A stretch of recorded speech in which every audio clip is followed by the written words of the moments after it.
আপনার গর্বে আল্লাহ পাক সন্তান দান করতেছেন। বাদশা মনে করলো রানী এত শখ করে এত হাউস করে বিয়ে করলাম, তার গর্বে আল্লাহ পাক সন্তান দিচ্ছে না। তা সত্যিকার আমার কপালে মনে হয় সন্তান দিয়ে আল্লাহ পাক জোটে নাকি মা পায়নি। এখন বাদশা মনের আগে ঘোড়া খান নিয়ে যাচ্ছে, এবার দেড় ভ্রমণ করবে যাবে। বিমলা যা পাওয়া চলে গেল স্বামী ধন, ওরে প্রতিদিন কোন আষ্ট্র কোন দেড় ভ্রমণ করে যাওয়া লাগবে না। কিন্তু আমরা দুজন ওই চেষ্টা করি, চেষ্টা করেনি কিন্তু আল্লাহ দেওয়া সম্পদ আল্লাহ চেষ্টা করে এখন ভাই বিমলা সুন্দর ডাক দেয় বলতে স্বামী ধন আজকে ছবি সাথে উঠবে, খোদার মসজিদ ভরত যাবো, 2 রাকাত নফল নামাজ আদায় করবো, আল্লাহর কাছে দোকান হাত প্রার্থনা করবো, দেখ আল্লাহ সন্তান দেয় কিনা। তাই করলে বড় আলী 7 করে 3 জন খোদার মসজিদ ধরা গেল।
খালি হাতে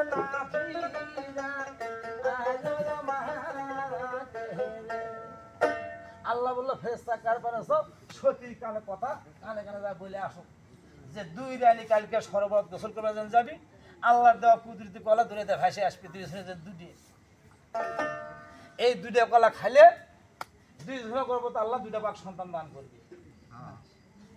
যাক সতী কন্যা বিমলা বলে গেল। এখন সতী কন্যার স্বামী এবং রানীক 7 করে ডাইরেক্ট অন্দরমহলে চলে আসলো। তারপরে সকালবেলা হলো 2 জন স্নান করবে যাচ্ছে সরোবর ঘাটে, কিন্তু বড় রানী ঘাট ড্যামাগ বেশি আসে বুঝতে পারবো ট্যাম ভরি আসে। এখন বিমলা এখন ওই পাড়ের উপর দাঁড়িয়ে আছে, ঘাটত যা দাঁড়িয়ে আছে, বড় রানী নামছে দাদারে কেবল সুলঝুল আগে খেলা হয়নি নদীর মধ্যে, বড় রানী খালি পানি খালি দূরে পানি খালি চুল কাপড় তুলে হেলে গেছে, সুলঝুল খেলাচ্ছে। বড় রানী গোসল করার সাথে চোখে পড়ে গেল বড় রানী যে 2টা কলা অল্লি ভাইসে আসতেছে। বিমলা ডাক দবর থেকে করছে বাবু ওই যে আল্লাহর কুদরতি কথা, ওই কলা 2টা তোমার ভাগটা তুমি ধরে নাও, হাওয়া ভাগটা ছেড়ে দাও। বলে তোর বাপ জন্মে সাধু গোষ্ঠী কোনদিন হয়তো কলা টলা খাসনি, কত মানুষ হয়তো ওই ঘাউটোর কলা এটা হয়তো গোলা টলা ভরা নদী ফেলে দিচ্ছে, ওই বানে ভাসা দিচ্ছে, তাকে তুই খাচ্ছ। বলে বলে এটা আল্লাহর কুদরতি আল্লাহ আল্লাহ বিশ্বাস করে তুমি ধরে নাও, আল্লাহ 2 বোনের গর্ভে 2টা সন্তান দান করবি। কিন্তু দাদা বড় ট্যাম ভরি, কিন্তু বিশ্বাস হচ্ছে না, বিশ্বাস করেছে দাম দিচ্ছেন। কিন্তু এখন ইসলামী সুন্দরী কলাখান ধরে নিল, আসলে বিমলা সুন্দরী এখন ভাইরে ওই কলাখান ধরে বেড়াতে যাচ্ছে। আল্লাহ বলে ফেরেশতা কার পানে যাও, বিমলার কথা যা কানে কানে কয়ে আসো, বলে আসো যাও। বিমলার কথা কানে কানে বলে গেল। এখন বিমলা পাড়ের উপর দাঁড়িয়ে থাকলো, এখন বড় সতী ওই যাচ্ছে কলাখান নিয়ে। আল্লাহ বললে কার পারে যাও, এ ফেরেশতা দরবেশের ফকিরের শব্দভাবে ভ্যাস করে নিয়ে হাতের একটা রাসায়নিক রাস্তার মাঝখানে বসে যাও। এখন বড় রানী হিসেবে সুন্দরী যাচ্ছে, যা দেখা ফকির রাস্তার মাঝখানে বসে আছে, যাওয়ার পথ নেই, পথ বন্ধ করে দিছে। বলে বাবা তুমি কেন রাস্তার মধ্যে বসে, ফকির সাহেব তুমি সরভাগ রাস্তাতে বাইরে যাবো, খুব খিদে লেগে গেছে। বলে মা তোর সাহেব বড় খিদে লাগছে মা, তোর হাতের যে সম্পদটা কলাটা আছে ওই কলাটা আমাকে দিয়ে খাবেলে দিই, খালি আমার দুধটা ভরবি। এখন বিমেলার কলা দিয়ে হিসাবে আর কলা দিচ্ছে না, বলে কে এই কলা খেলে আমার স্বামীর হাট খুলে যাবে, মুখ ভুঁজে যাবি, খুলে যাবি, আমার গর্বে আল্লাহ পাক সন্তান দিবি। তো এই ফোকরক যুগ খেলে তার আমার কথা বলা কেমন হবি? এখন এই বলে হিসেবে আর কলা দিচ্ছে না। বিমেলা ওর থেকে দেখতেছে, যা কলা খান দিল না, চলে গেল। এখন বিমেলা গোসল করে কলা খান ধরে না আসতেছে। বিমেলার পথ করে গেল, মাহা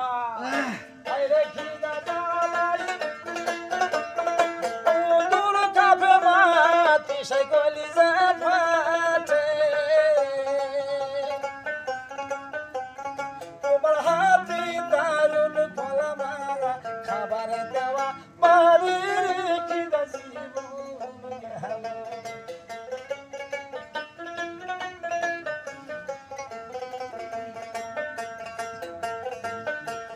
সতী কন্যা মনে মনে রে ভাবিতে লাগিল, কোনবা কালা কোনবা সত্য দিব শিরারে কিছু বুঝলে ওরে বিশ্বাস করিয়া হাতের কলারে ফকির গিরি বারদান ঘরিল,